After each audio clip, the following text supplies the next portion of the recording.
gagawin natin na nanghiram lang ako ngayon nung gamit kong pang-vlog na cellphone. Ayun mga ka-junior, oh. Sa sobrang lakas ng alon, nabasa. Wala pa kasi tayo na cellphone na pantubig.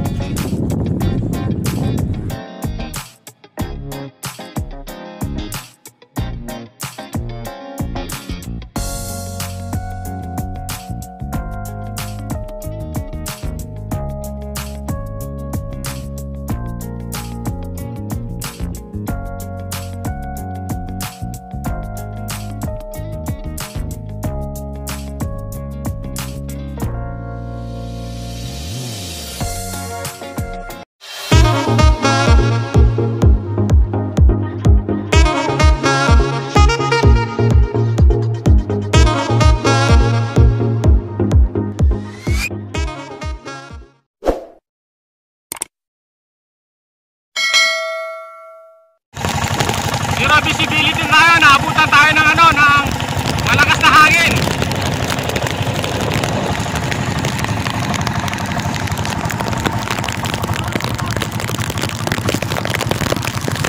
Malalay lang ha.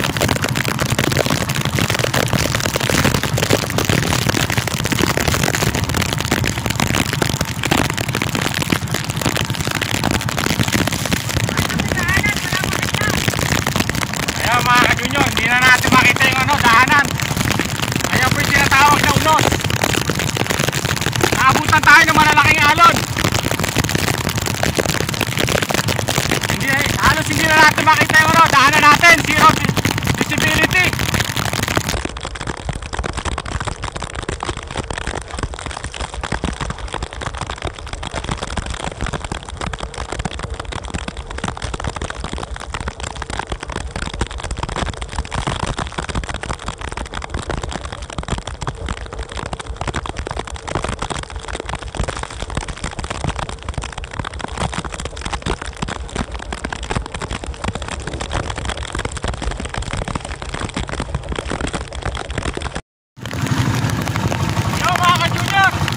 Inabutan tayo ng malakas na alon. Ito yung pinapakita ko sa inyo kanina na kulitin. Bumagsak na ho siya. Buti na lang, pauwi na tayo. Kaya makita daan. Wala na ho tayo makita daanan kasi bumagsak na po yung malakas na ulan. Ganyan talaga ang buhay dagat. Pag naabutan tayo sa laot, no choice tayo kundi umuwi. Pero yung daanan naman natin, kabisado naman natin daanan natin kasi may mga tore, may mga building, saka yung mga matadaan natin. Siguro more or less mga half hour nasa bahay na tayo. Ayan mga ka-junior ang alon. Maharap-harap pala yung alon. Kasabay po niya ng malakas na alon, malakas na ulan.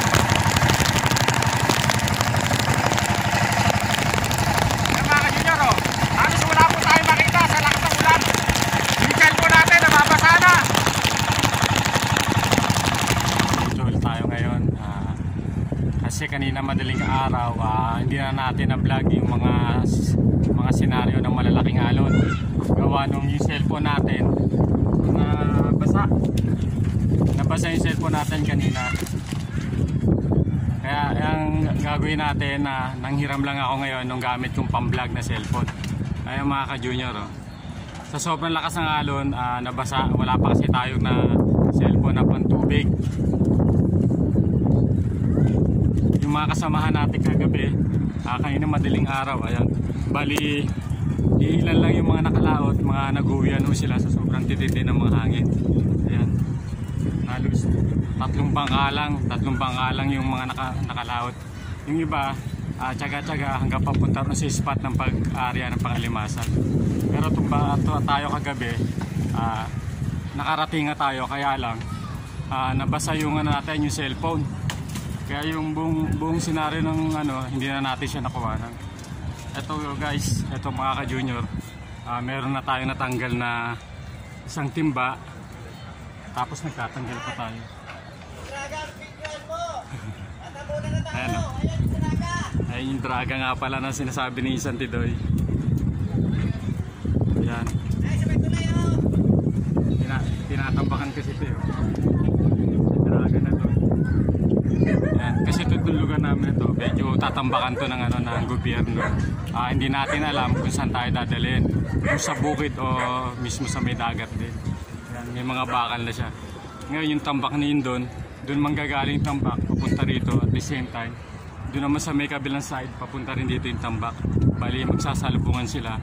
Tapos itong mga nasa tubig dito, ano yun, tatambakan din siya ng lupa. Kaya kung makikita nyo yung mga kabahayan natin na yan, wash out lahat yan. Balik na tayo rito sa ating topic. Bali ito ngayon nagtatanggal tayo ng alimasag. Ayan. Ay yung makatulong natin sa lahat tabi sa pagtatanggal ng alimasag. Yung mga kajunior, meron tayong alimasag. Tsaga-tsaga lang kahit malalaki ang alon. Tuloy lang. Kasi pangkaraniwan kasi pag mga ganitong panahon talaga, panahon ng habagat talagang susuungin mo yung mga malalaking alon para lang makalaot. Pero pangkalimitan pag mga ganito, halos sulit naman yung pagod kasi makakapambigas-bigas na rin. Yun lang talagang magtsatsaga tayo sa laot. Sa lalaki ng alon, tapos magdamag basa, magdamag na ulan, pati yung cellphone natin, naligo ng ulan, basa na. Konting tis-tis lang, tsaga-tsaga lang. Mag-iipon ulit tayo ng pambili ng cellphone. Manghiram muna tayo ng pang-vlog natin. Wala pa kasi tayong GoPro yung na pwedeng mabasa. Putol. Ayan mga ka-junior, ito po yung huli nating alimasag. Halos nasa kalahating banyera na. Banyera na. Ayan, kahit maalon, kahit yung mga kasama nating mandaragat nag-uwian, tumuloy pa rin tayo. Yun nga lang, medyo hindi maganda nangyari kasi yung cellphone natin nabasa. Yung mga gusto mag-sponsor dyan, kahit malang pambili na cellphone, may mga mabubuting loob na mga sobra naman sa inyo, pwede nyo akong tulungan. Ayan, baligyan yan ang ginagawa natin pagdating sa tabi. Ayan mga ka-junior. Tapos medyo may buha-buhang inilambat natin, pero meron siyang alimasag.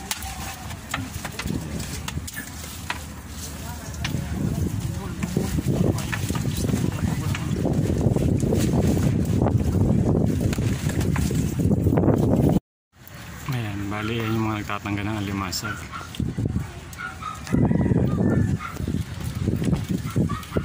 Tatanggal sila ng alimasag. Mga ganyan, tumutulong sila. Tapos pang ulam-ulam at pang bigas-bigas bibigyan natin para mabilis tayo matapos.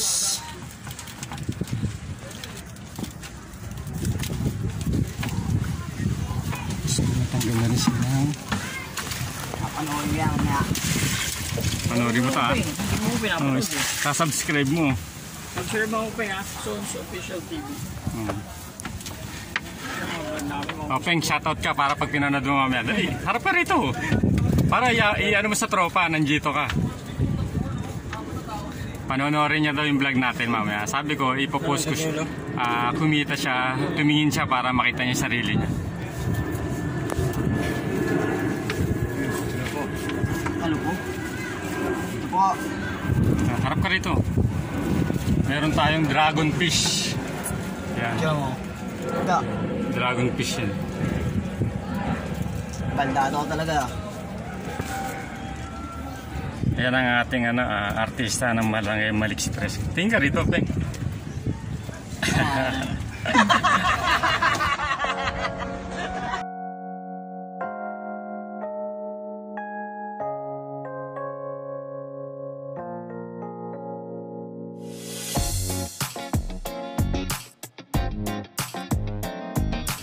Isa pa.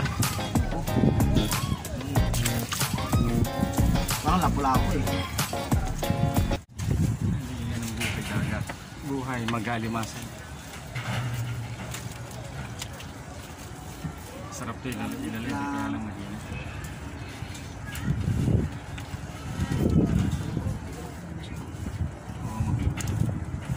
Marunong ka ba mag-light sana? Facebook? Sana YouTube.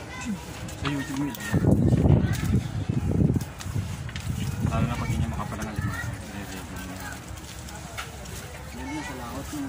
Tapos kailangan lagi yung video mo, hindi lang isa para na-reserve ako. Kapalit pa rin natin. Pero yun, hindi na mga gulo. Ano mo na yung camera, no? Gaganon. Oh, ganun talaga iba. Limaksig natin. Kadalasan doon yung inaano yun. Kung bago po ako sa aking YouTube channel, please watch, subscribe, then like, then pakipindot nyo na rin po yung notification bell para updated po kayo sa aking minalabas na YouTube video. Mega shoutout nga pala sa mga nagpapa-shoutout sa YouTube channel natin. Ayun po sila, yung mga hindi pa nakaka-subscribe sa kanila, paki-subscribe na rin po sa kanila. Tulungan po natin yung mga small YouTuber natin para sabay-sabay po tayong mga. Maraming salamat po, abangan nyo na lang po yung aking next vlog.